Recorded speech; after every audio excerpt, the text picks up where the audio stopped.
하나님 감사합니다. 오늘 이 아침에도 우리 강서이 대교구 사랑하는 우리 지역 식구들을 하나님이 기뻐하시는 집중의 자리에 불러주시고 이번 집중 훈련을 통하여 내 인생에 무너지지 않을 절대 망대, 영원한 망대, 일곱 망대, 일곱 여정, 일곱 이정표가 나의 삶의 가장 중요한 반석이 되어지는 응답의 시간으로 역사하여 주옵소서. 이 시간도 우리의 생각과 마음과 우리의 영혼을 하나님이 일깨워 주셔서 오직 성삼위 하나님의 영으로 충만케 되어지는 복된 시간으로 역사하여 주옵소서. 예수 그리스도의 이름으로 기도드리옵나이다. 아멘. 네, 반갑습니다. 행복한 집중의 아침입니다. 옆에 분들 보시면서 인사합시다. 절반 지났습니다. 네, 이제 절반밖에 안 지났어요. 한 주가 굉장히 길죠. 하루가 길고 한 주가 길고, 예, 아침을 일찍 시작하면 하루가 굉장히 깁니다. 그만큼 알찬 거죠. 그래서 이제 반환점 돌았습니다. 반환점. 한 번 더 인사합시다. 끝까지 승리합시다. 네, 네, 오늘은 우리 집중 세 번째 날입니다. 오늘 세 번째 날.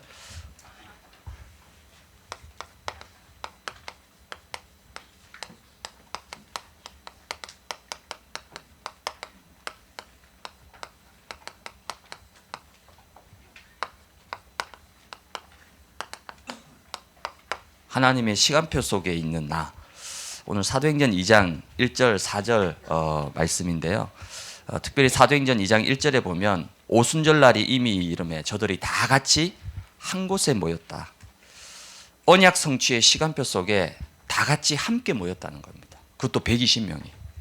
우리는 3명 모여서 약속 잡으려면 어떻습니까? 쉽지 않죠. 누구 되면 이 사람 안 되고 이 사람 되면 저 사람 안 되고 3명도 모이기가 쉽지 않은데 120명이 그것도 목숨 걸고. 왜 목숨 걸어야 됩니까? 잡히면 바로 끌려가는 거예요. 잡히면 바로 순교입니다. 그 상황 속에서 120명이 오순절 날에 그 언약 성취의 날에 다 같이 한 곳에 모였다는 겁니다. 그게 어떻게 가능할까요? 그 당시에는 카톡도 없고 문자도 없고 인터넷도 없는데 어떻게 120명이 그 한 곳에 하나님이 가장 원하시는 그 시간표에 함께 모였을까요? 이 120명이 오직의 망대를 붙잡은 겁니다. 그게 일곱 망대예요. 그리고 이 120명이 유일한 여정을 걸어갔던 거죠. 그게 일곱 여정입니다. 이 속에 인도받았고 있었기 때문에 상황도 환경도 그 어떤 것도 문제되지 않고 하나님이 가장 원하시는 그 시간표에 함께 모이게 된 겁니다. 그게 바로 집중이라는 거죠. 그래서 성경은 항상 이 때와 시간표 굉장히 중요하게 강조하고 있습니다. 그러니까 시와 날을 굉장히 강조하고 있어요. 시편 90편 12절에도 우리의 날 계수함을 알 수 있는 지혜로운 마음을 달라고 모세가 기도했습니다. 나의 날, 나의 남은 인생의 시간이 얼만큼 되느냐. 전도서 3장 1절에서 8절에도 보도죠. 범사에 기한이 있다. 천하 만사가 다 때가 있다는 거죠. 날 때가 있고 죽을 때가 있고 울 때가 있고 웃을 때가 있고 인생의 시간표 있습니다. 여러분 가정의 시간표 있어요. 여러분 자녀 후대에 대한 시간표 있습니다. 여러분의 산업에 대한 시간표가 있어요. 그 시간표를 정확히 알고 가면 정확한 응답을 받고 누리고 승리하게 되어 있는 거죠. 그래서 성경은 타이밍을 굉장히 중요하게 말씀하고 있어요. 여러분 흔히 우리 세상 말로 이런 게 있잖아요. 물 들어올 때 뭐 하라고요? 노져라. 타이밍. 뭐 연예인들이 그런 얘기 많이 하죠. 한참 뜰 때 막 엄청 막 다닙니다. 왜? 물 들어왔을 때 노져야 된다는 거죠.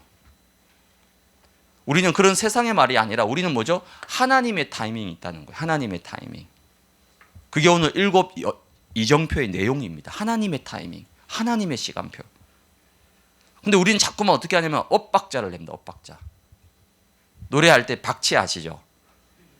들어가야 될 때 안 들어가고 안 들어가야 될 때 들어가고 그걸 보고 이제 박치라고 합니다. 신앙생활도 그렇게 하는 거예요. 지금은 기다려야 될 때인데 기다리는 필요 없어. 막 무조건 막 직진.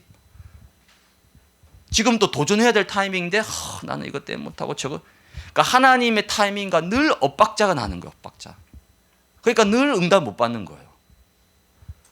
정확한 타이밍을 잡으면요, 응답은 따라오게 돼 있는 거거든요. 그럼 신앙생활 그렇게 어렵지 않습니다, 여러분. 응답 받는 거 어렵지 않다니까요. 그래서 오늘 7 이정표. 이정표가 뭘까요? 우리가 흔히 도로, 운전할 때 도로에 표지판 있잖아요. 그 표지판을 보고 따라가는 거죠. 즉 거리나 방향을 알려주는 게 바로 이정표입니다. 그래서 오늘은 우리 세 번째로 7 이정표. 이 7 이정표의 우리가 내용을 먼저 조금 붙잡아야 되겠습니다. 그럼 7 이정표의 첫 번째는 뭡니까? 첫 번째 이정표는 갈보리산입니다. 갈보리산이 뭐죠? 요한복음 19장 30절에 우리 주님께서 뭐라고 말씀합니까? 다 이루었다. 복음은 뭐죠? 해방입니다. 복음은 자유예요. 그 어떤 것에도 매이거나 묶이지 않습니다. 저와 여러분은 매이거나 묶입니다. 왜? 창세기 3장의 6 한계 가지고 있기 때문에. 우리는 시간에도 매이고 환경에도 매이고 심지어 건강에도 매이고 경제에도 매이고 매일 수밖에 없어요. 그러나 십자가에서 모든 것을 완성하시고 이루신 그 복음은 그 어떤 환경, 그 어떤 상황, 그 어떤 현실에도 매이거나 묶이지 않는다는 겁니다. 참 자유 해방 다 이루었다는 겁니다. 로마서 8장 38절에서 39절에도 보니까 사망이나 생명이나 천사들이나 권세자들이나 심지어 현재일이나 장래일 그 어떤 피조물도 우리를 우리 주 그리스도 예수 안에 있는 하나님의 사랑에서 뭐 한다고요? 끊을 수가 없다는 겁니다. 어떤 문제, 어떤 위기, 어떤 어려움도 괜찮아요. 여러분을 무너뜨릴 수 없습니다. 그렇죠? 우린 조그만 문제가 와도 아니 문제 아닌데도 문제가 될 것 같은 가능성이 1%만 보여도 벌벌벌 떱니다. 마치 문제 당한 사람처럼, 마치 실패를 당한 사람처럼. 그 어떤 피조물도 우리를 우리 주 그리스도 예수 안에 있는 하나님의 사랑에서 끊을 수 없다는 겁니다. 못 끊어냅니다. 그렇죠? 물론 그 문제가 힘들 수 있죠. 그 어려움이 내가 감당치 못할 만큼 어려울 수 있습니다. 그러나 어려운 거지 나를 무너뜨릴 수 없어요. 나를 실패시킬 수 없습니다. 그래서 이 갈보리 십자가가 내 인생의 뭐요? 시작점, 출발점이 돼야 된다는 거예요. 여기서 시작하지 않으면 어떻게 됩니까? 가다가 결국 나중에 흔들리고 무너지는 거예요. 이 갈보리산 십자가가 하나님 내 인생의 시작점이 되게 하시고 우리 가정의 시작점이 되게 하시고 나의 업과 나의 모든 인생의 시작점이 돼야 되는 거예요. 이게 첫 번째 이정표라니까요. 여기서부터 출발 안 하니까 결국 나중에 그 인생이 어떻게 됩니까? 흔들리는 거예요. 자초하는 겁니다. 왔다 갔다 하는 거, 표류하는 거예요. 오늘 이 집중 훈련 통해서 다시 한번 내 인생, 내 가정, 여러분 후대, 여러분 남편, 여러분의 산업, 경제, 직분, 사역 모든 것 뭐라고요? 이미 2000년 전에 우리 주님께서 뭐 하셨다고요? 다 끝내시고 다 완성하시고 다 이루셨다는 거예요. 이 사실이 정말 믿어질 때에 뭐요? 진리가 너희를 뭐 한다고요? 자유케 한다는 거예요. 근데 왜 자유하지 않습니까? 돈이 없어서 자유하지 않는 거예요? 가정에 뭐 문제가 잘 해결이 안 돼서 자유하지 않는 겁니까? 아니에요. 그럼 돈이 많으면 자유할까요? 네, 돈 좀 많으면 자유할 수는 있을 것 같아요. 네. 우리 돈이 워낙 없어가지고 그런 자유 못 느껴봤지만 돈 많으면 자유할까요? 얼마 전에도 뭐 기사 보니까 뭐 삼성의 그 여자 3명이 뭐 주식 팔아가지고 뭐 2조 원인가 3조 원을 그 세금 내야 되니까 그렇죠? 유산 받은 거 십몇 조 내야 되니까 우리는 세금 100만 원 내는 것도 쉽지 않은데 십몇 조 원의 세금 내기 위해서 주식 잠깐 팔았다는 거죠. 그렇게 어마어마한 게 있으면 여러분 자유할 것 같아요? 천만의 말. 진리를 알지니 진리가 뭐 한다고요? 너희를 자유케 한다는 거예요. 문제 괜찮아요.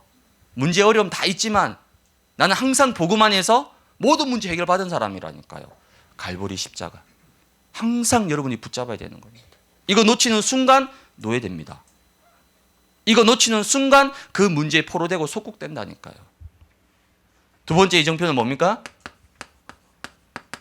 감람산입니다. 감람산은 뭐죠? 사도행전 1장 3절 하나님의 나라. 그래서 하나님의 나라는 말은요, 여러분 지금 힘든 거, 어려운 거 전부 다 뭐로 바꾸냐? 누림으로 바꾸시기 바랍니다. 내 주 예수 모신 곳이 그 어디나 뭐라고요? 하나님 나라라는 거예요. 좀 좁은 데 살면 어떻습니까? 꼭 장막도 넓히라 해서 뭐 80평, 100평 가야 됩니까? 반전세 살아도 내 주 예수 모신 곳이 어디라고요? 하나님의 나라라니까요. 꼭 가끔씩 여행 가죠. 여행 가서 뭐 좋은 호텔에 좋은 리조트 좋죠. 그래도 제일 좋은 건 뭡니까? 우리 집에 와가지고 안방에서 잘 때 비좁아도 거기가 제일 좋습니다. 내 주 예수 모신 곳이 그 어디는 하나님의 나라라는 거죠. 그래서 복음은, 저와 여러분이 가진 복음은 문제와 어려움을 만났을 때에 빛이 나는 거예요. 좋을 땐 누구나 그리스도 할 수 있죠.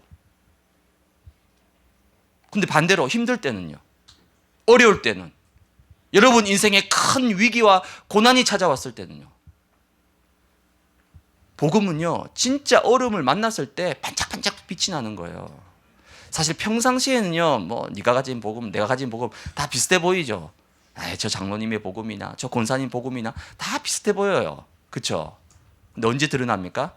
진짜 문제를 만났을 때, 진짜 위기와 어려움을 만났을 때 그 복음이 내 안에 보석처럼 반짝반짝 빛난다니까요. 그래서 바울이 비천이나 풍부나 배부름이나 배고픔이나 상관없다. 나는 일체의 비결을, 배고플 때도 나는 이 복음의 능력을 누리고 배가 부를 때도 나는 이 복음의 능력을 누리고, 바울은 일체의 비결을 배웠다는 겁니다. 그런데 우린 너무나 극과 극이에요. 극과 극. 좋을 때하고 안 좋을 때가 너무 차이가 심한 거예요. 진짜 복음의 능력은 그렇지 않습니다, 여러분. 다윗 보십시오. 다윗이 저 목동, 아버지조차 인정받지 못하는 저 목동으로 있을 때, 그리고 골리앗을 꺾고 나서, 사실 골리앗 정도 꺾고 나면요 어깨 힘들어 가잖아요. 내가 이제 쉽게 말하면 이제 차세대 넘버 2잖아요. 그런데도 그 십몇 년간 도망치는 그 도망자 생활 속에서도, 그리고 드디어 이제 왕이 됐어요. 천하를 움직이는 왕이 됐는데도 다윗은 한결 같았습니다. 하나님을 향한 마음, 중심, 한결 같았다니까요. 사람이 조금 이렇게 뭐가 좀 되면요 좀 눈에 힘주고 어깨에 힘줄 수 있잖아요. 다윗은 목동이나 왕이나 한결 같았다니까, 하나님 앞에서. 그게 하나님이 다윗을 쓰신 비결 중의 비결입니다, 여러분. 그래서 하나님의 나라, 언제 어디서나 좀 안 돼도 괜찮아요. 그 안 되는 게 영원히 안 될 것 같습니까? 아니에요. 하나님의 나라 누리는 게 더 중요한 거예요, 여러분. 세 번째 이정표는 뭡니까? 마가 다락방입니다. 마가 다락방은 뭐죠? 사도행전 1장 8절에 오직 성령이 임하면 어떻게 됩니까? 오늘 본문의 말씀처럼 바람 같은 불 같은 성령의 역사가 임하게 되고, 15개 나라의 사람 다 모였는데 다 소통이 되어지고, 하나님의 말씀이 성취되고, 예언된 말씀이 성취되고, 그 결과 3천 제자가 일어나고, 이런 어마어마한 역사들이 언제 시작됐다고요? 오직 성령이 너희에게 임하면. 2024년 여러분 예측하는 기사들, 뉴스들 보세요. 희망적인 요소는요 단 하나도 없습니다. 전부 다 어렵다, 힘들다, 최악이다,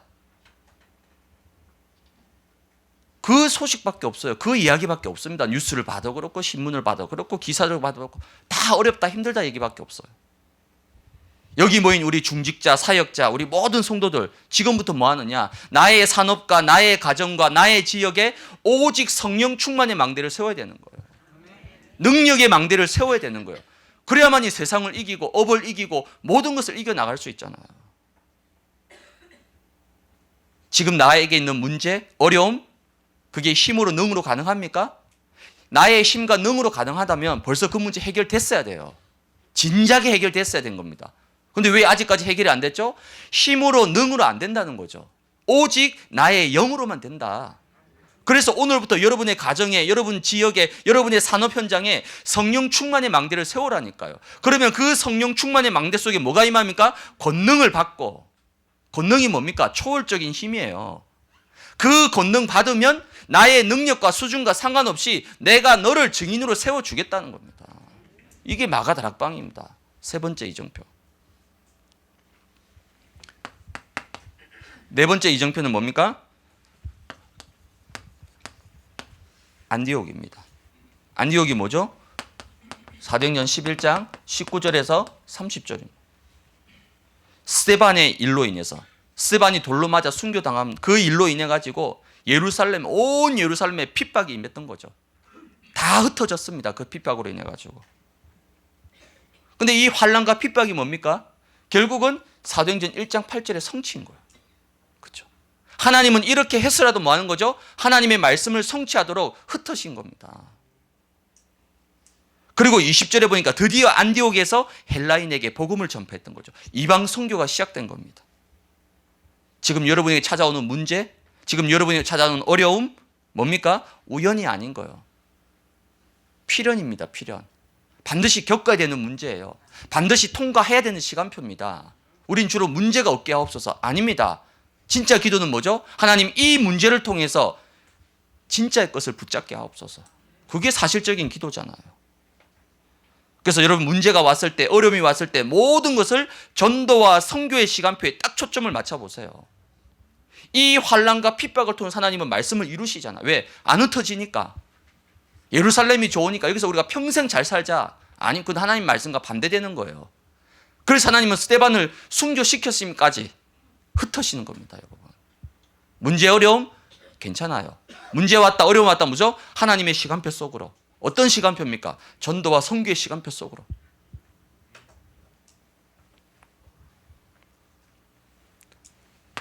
다섯 번째 시간표는 뭡니까? 드디어 아시아의 시간표입니다. 아시아의 시간표가 뭐죠? 사도행전 13장 1절에서 4절에 보니까 바울의 첫 선교의 시작이 아시아에서 시작됐습니다. 그게 안디옥 교회잖아요. 이 안디옥 교회에 5명이 모였습니다. 5인 1조. 근데 이 5명이요, 도저히 하나 될 수 없는 사람들입니다. 거기 누가 있었죠? 바나바, 사울, 그리고 니게르를 하는 시몬. 니게르가 뭐냐면 니골라, 흑인을 지칭하는 거예요. 그 어마어마한 유대 사회에 얼굴이 시커먼 흑인이 한 명 들어가 있었다는 거예요. 지금은 뭐 다민족 사회니까 이건 뭐 아무 문제 안 되죠.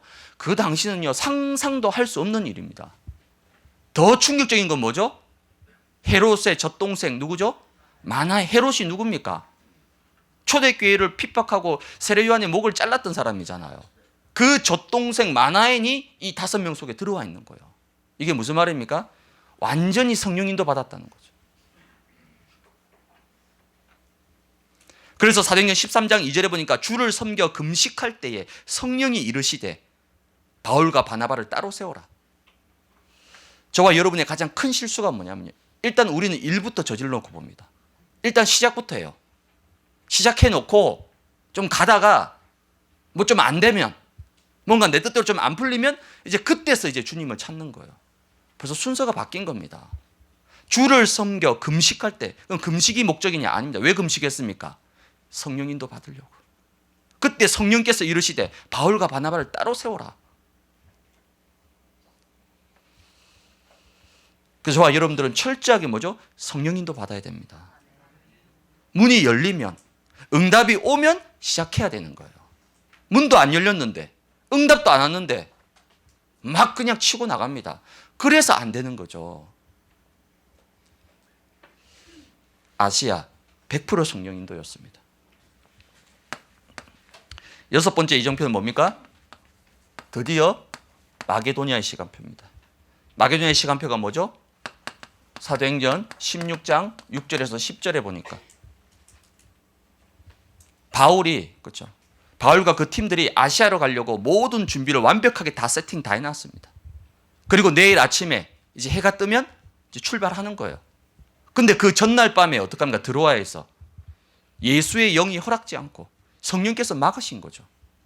아니, 해 뜨면 이제 캐리어 끌고 비행기 타고 이제 가야 되는데, 캠프 가야 되는데, 그날 밤에 짐 다 싸놨는데, 비행기표 다 끊어놨는데 갑자기 성령께서, 예수의 영이 허락지 않았다는 거죠.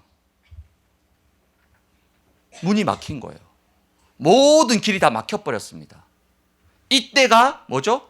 제일 중요한 시간표라는 거예요. 우리는 이때 인도를 놓쳐버립니다. 이때 흐름을 놓쳐버려요. 사실은 제일 중요한 타이밍인데. 그래서 여러분이 문제와 사건을 만났을 때 뭐 하냐면요, 믿음으로 반응해야 돼요. 영적으로 대처를 해야 되는데 자꾸 우리가 육적으로, 육신의 기준으로, 육신적으로 해석합니다. 그래서 사도행전 16장 10절에 보니까 바울이 그 환상을 보았을 때, 어떤 환상이죠? 마게도냐 사람 한 사람이 와서 건너와서 우리를 도우라 얘기하잖아요. 그 환상을 보았을 때 뭐라고요?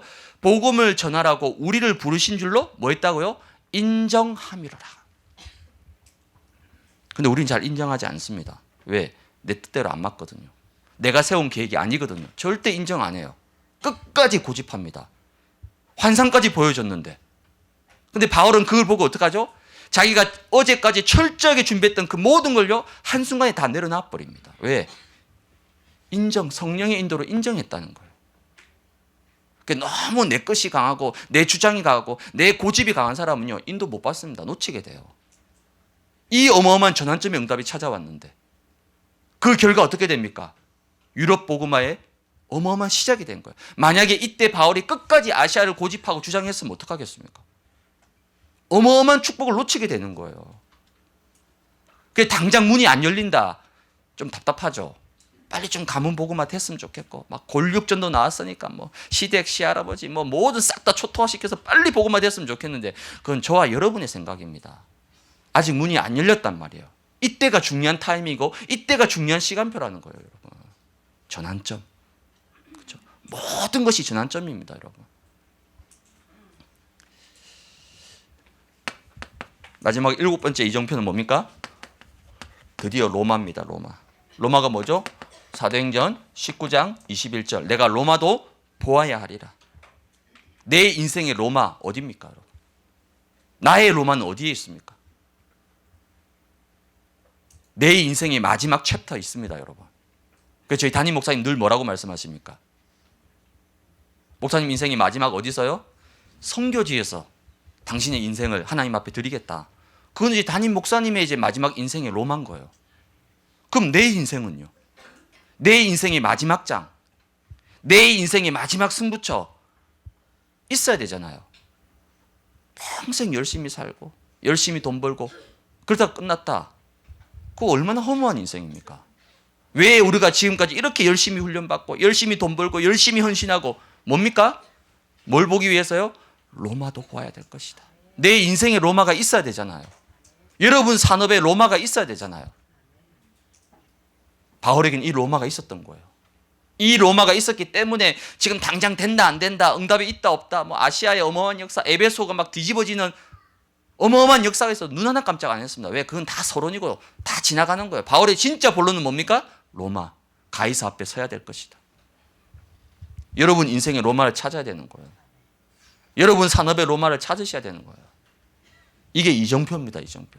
하나님은 정확하게 이 이정표대로 우리를 인도해 가시는 거죠. 그러면 지금 내 시간표는, 내 인생은 지금 어디에 있습니까, 여러분?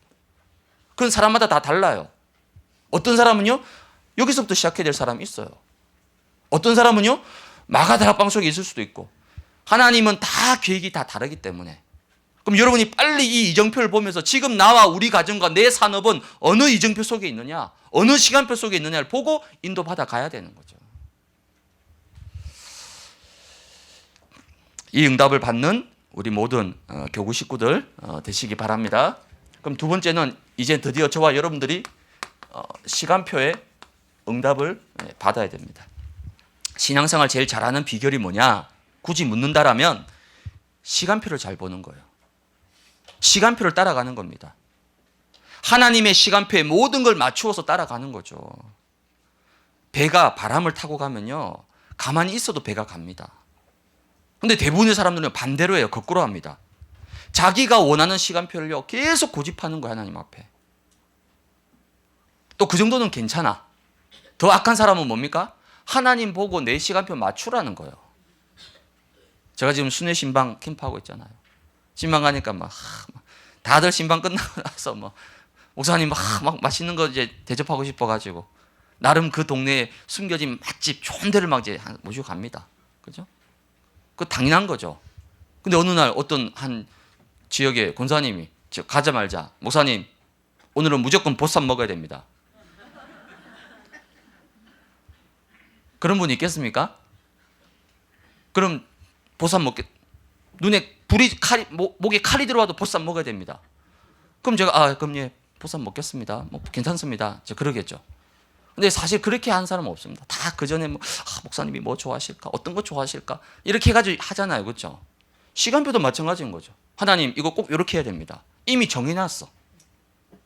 이미 서류 다 했고 하나님 이거 사인하라는 거, 사인하라고, 도장 찍으라고 빨리 하나님. 자기가 다 계획하고 다 세팅해놓고 이제 마지막에 양심상 하나님 도장이 필요하니까 결제해달라는 거예요. 처음부터 자기가 다 기획했어. 이미 결론까지 다 내려놨어. 시나리오를 다 짜놨어. 이렇게 돼야 된다는 거예요. 제가 목사니까 면담 많이 하잖아요. 면담할 때 제일 어려운 사람이 누군지 아세요? 이미 결론 다 내려놨어. 마지막에 저를 찾아. 왜 찾아죠? 안전장치, 보험용으로. 그래도 혹시나 하고. 그럼 왜 찾아옵니까? 지가 다 결정하고 다 해놨는데. 그럼 그대로 밀고 가면 되지. 왜 굳이 찾아옵니까? 마찬가지인 거예요. 하나님 보고 지금 내 시간표 빨리 맞추라는 거예요. 누가 어디에 맞춰야 되겠습니까? 하나님의 시간표를 따라가야죠. 그렇죠? 그래서 우리가 하나님이 주시는 이 이정표, 그렇죠? 이 7가지 이정표를 따라갈 수 있는 뭐가 필요합니까? 체질이 필요한 거예요. 그래서 하나님이 때로는 연단시키고 광야로 내모는 겁니다. 담임 목사님 말씀하신 대로 버스 타면 8시간이면 가는 그 길을, 그렇죠? 왜 40년 뺑뺑이 돌립니까? 이게 준비가 안 됐단 말이에요.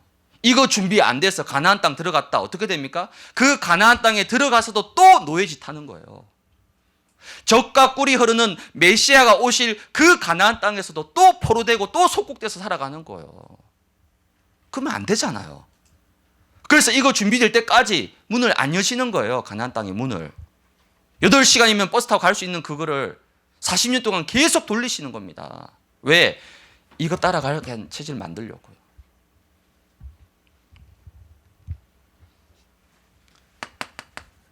그래서 사사기 17장 6절에 보니까 뭐라 얘기합니까? 그때 왕이 없었으므로 자기 소견에 옳은 대로 행했더라. 자기 소견. 왜 내 주장이 없겠습니까? 내 주장이 있어요. 왜 내 의견이 없겠습니까? 의견 있습니다. 하지만 그것보다는요, 하나님의 시간표가 먼저 우선이기 때문에 내 주장 있지만, 내 의견 있지만 내려놓는 거예요. 왜? 하나님의 시간표가 더 우선이기 때문에. 이 체질을 하나님은 계속해서 우리에게 만들어 가도록 하시는 겁니다, 여러분. 하나님의 시간표와 이정표를 따라갈 수 있는 체질이 준비되어지면 반드시 따라오는 것이 이제 재창조의 응답이 따라오게 되어 있습니다. 고린도후서 5장 17절에 새로운 피조물인 거죠. 그리고 로마서 8장 5절에서 6절에 보니까 육신을 따르는 자는 육신의 일을, 영을 따르는 자는 영의 일을 생각하나니 육신의 생각은 사망이요 영의 생각은 생명과 평안이다라고 얘기합니다. 저와 여러분은 영의 사람이잖아요. 그렇죠? 육의 사람 벗었습니다. 그건 내가 복음 모를 때 육으로 살아왔습니다. 내 주장, 내 혈기, 내 것으로 팍 살아왔던 거죠. 그건 육의 사람이에요. 육의 생각은 뭐라고요? 사망. 이제 우리는 영의 사람입니다. 영의 사람. 그래서 이번 집중 훈련을 통해서 육의 사람에서 영의 사람으로 완전히 새롭게요 재창조되어져야 되는 겁니다. 여러분. 그래서 여러분의 인생을 새롭게 재창조할 수 있는, 여러분 인생의 전성기, 내 인생의 전성기가 언제입니까, 여러분? 아니 언제였습니까? 뭐 대학 청년 때였어요? 막 피 끓는 대학 청년 때가 뭐 이 청년부 출신이 많으니까 막 청년 때 내가 막 몸을 불사르고 막. 그 지금은요? 지금 이제 다 태워가지고 더 이상 탈 게 없어 이제는. 대학 청년 때입니까? 아니면 30대입니까? 아닙니다. 내 인생의 영적 전성기 지금이길 바랍니다. 이왕이면 박순우 목사가 강서이대교구 대교장으로 있을 때, 뭐 제 욕심입니다. 이때가 내 인생의 최고의 영적 전성기였다. 지금 내 인생을 새롭게 재창조하는 시간표가 돼야 되는 거예요. 그러면 반드시 따라오는 것이 드디어 영혼의 응답이 따라오게 되는 거죠. 우리의 인생과 삶은 유한합니다. 영원하지 않아요. 그래서 이사야 40장 6절에도 모든 육체는 풀이고 그의 모든 아름다움은 들의 꽃과 같다. 풀은 마르고 꽃은 시든다라고 나와 있는 거예요. 그러나 이사야 40장 8절에 모든 것이 풀이고 꽂히고 마르고 시들지만 우리 하나님의 말씀만큼은 영원히 서게 될 것이다. 이 응답을 받는 여러분들이 되시길 바랍니다. 그래서 고린도후서 4장 18절에 보니까 우리가 주목하는 것은 보이는 것이 아니요 보이지 않는 것이니 보이는 것은 잠깐이요 보이지 않는 것은 영원합니다. 우리가 주목하는 것, 지금 여러분 어디에 주목하고 있습니까? 지금 여러분의 관심이 어디에 맞춰져 있습니까? 대부분 보이는 거예요. 보이는 거. 그 보이는 건 뭐라고요? 잠깐이라고 하잖아요. 보이지 않는 영원한 것이 있는데 우리는 보이는 그 잠깐의 것에 자꾸만 주목해서 이게 그때 좋았다 안 좋았다 힘들었다 힘 빠졌다 계속 반복하는 거죠.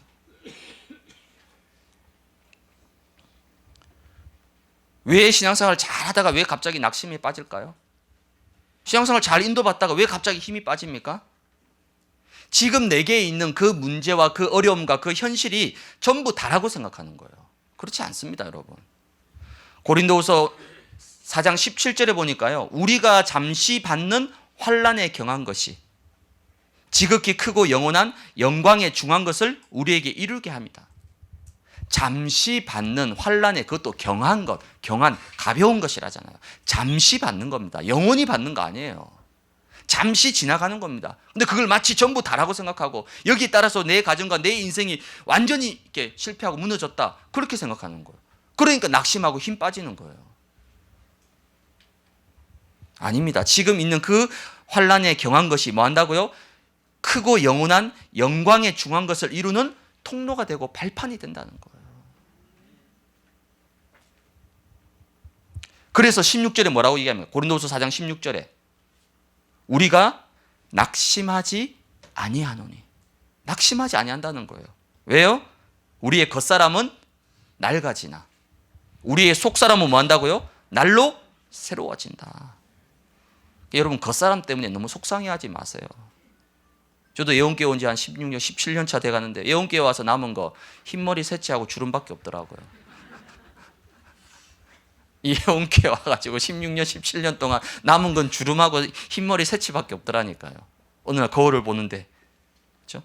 뭐 얼굴에 뭐 나고 주름도 생기고 막 속상해. 얼마 전에 막 피부에 막 났어요. 막.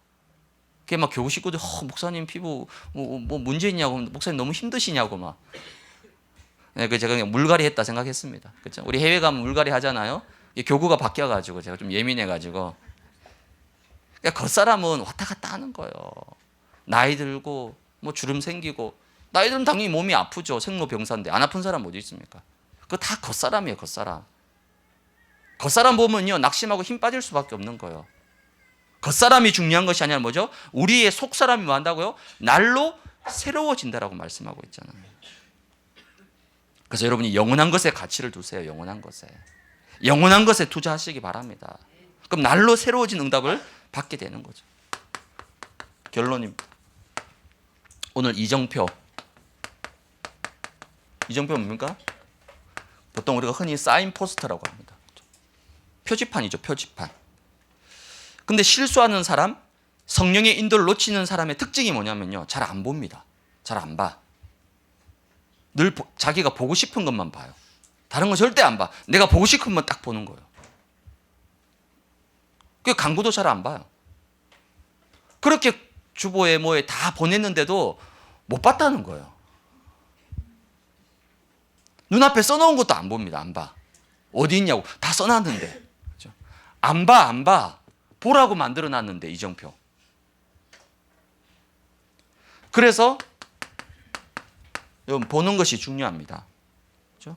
보는 것을 보고 우리가 흔히 관점이라고 한다. 볼관자잖아요. 볼관자. 그러니까 우리 다락방 전도운동은 관점 훈련입니다. 사실은. 훈련 받는 만큼 보는 눈이 열리는 거예요. 그게 합숙받은 사람, 팀 합숙받은 사람, 미션원 받은 사람, 70만 받은 사람 달라요. 현장 보는 눈, 사건 보는 눈 다릅니다. 훈련 받는 만큼 눈이 열리는 거예요. 관점 훈련입니다. 근데 이 보는 것은 어디에 달려 있느냐? 무엇을 가지고 있느냐에 따라서 보는 게 달라지는 거예요. 불신앙의 망대를 가진 사람은 늘 모든 게 다 불신앙이에요. 가지고 있는 것에 따라 보는 게 달라지잖아요. 그래서 저와 여러분들은 하나님의 말씀, 즉 언약이죠. 하나님의 말씀이 우리의 기준이 되고 하나님의 말씀이 우리의 방향이 되는 거예요. 그래서 말씀이 가라고 하면 가는 거예요. 길이 없는데요? 말씀이 가라고 하면 길이 없어도 가는 거예요. 말씀이 서라고 하면 내 앞에 8차선 대로가 열려 있어도 멈춰야 돼요. 오른쪽으로 그물을 던져라. 그럼 던지는 거예요. 고기 한 마리도 없는데요? 그건 여러분 생각입니다. 그물을 내리라 하면요, 내리는 거예요. 말씀 따라서 모든 것을. 그럼 내 생각, 내 주장 다 필요 없고 막 우리가 맹신, 막 맹목적으로 하라는 거냐? 아닙니다. 맹목적인 게 아니에요. 인생의 참된 주인을 알고 있으면요, 말씀 따라갈 수 있습니다. 여러분 인생의 참된 주인이 누굽니까? 여러분 가정의 참된 주인이 누굽니까 지금?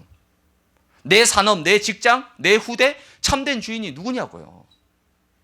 하나님이 참된 주인이 맞다라면 우리는 말씀 따라가는 거예요. 하나님의 시간표를 따라가는 겁니다. 그래서 저와 여러분들은 늘 성령 인도, 하나님이 참 주인이시라면 이제는 내 것을 내려놓고 내 경험, 내 지식, 내 방법, 내 거 내려놓고 하나님의 이정표 따라가는 거예요. 하나님의 시간표를 보면서 따라가는 거죠. 이 7 이정표가 여러분 삶의 가장 중요한 그런 표지판이 되는 귀한 응답 누리시기 바랍니다. 7시 20분까지 이 말씀 정리하고 묵상하도록 하겠습니다.